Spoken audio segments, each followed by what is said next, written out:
तो hello future toppers, तो कैसे हो मेरी बी स्टार भी। Welcome back to our YouTube channel Anshuman study hub.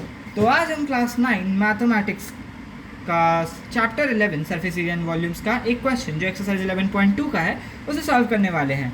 चाहे सिलेंडर हो, कोन हो या फिर स्फेयर हो, फॉर्मूला को याद रखेंगे और अप्लाई करना दोनों सीखेंगे। तो चलो बिना टाइम वेस्ट किए शुरू करते हैं आज का धमाकेदार video. So the question is asking, the diameter of a moon is approximately 1/4 of the diameter of the earth. Find the ratio of their surface areas. अब इसे हम सॉल्व करते हैं। तो क्या हम इसे लिख सकते हैं, let the diameter of the earth will be equal to d। हमने डायमीटर d लिखा है, लेकिन अब मून का भी तो डायमीटर आएगा, तो हम इधर शॉर्ट में डी ई लिख देते हैं ताकि कन्फ्यूजन ना हो। ओके, तो अब इसे हम लिख देते हैं, ठीक है। तो अब नेक्स्ट पे आते हैं, since the diameter of the moon is equals to D. D इधर भी होगा बट हम इधर छोटा सा एम लिख देते हैं, ठीक है। तो अब इसे सॉल्व करने में थोड़ी आसानी हो जाएगी। तो डी एम है but is 1/4 of the Earth's diameter, which is dm is equal to 1/4 de।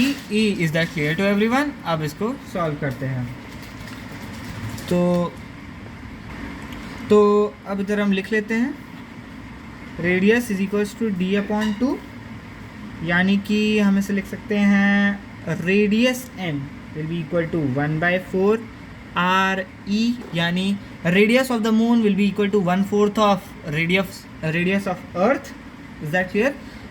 या फिर हम इसे लिख सकते हैं RM, यानी radius of moon will be upon radius of earth will be equal to 1/4, ये भी लिख सकते हैं।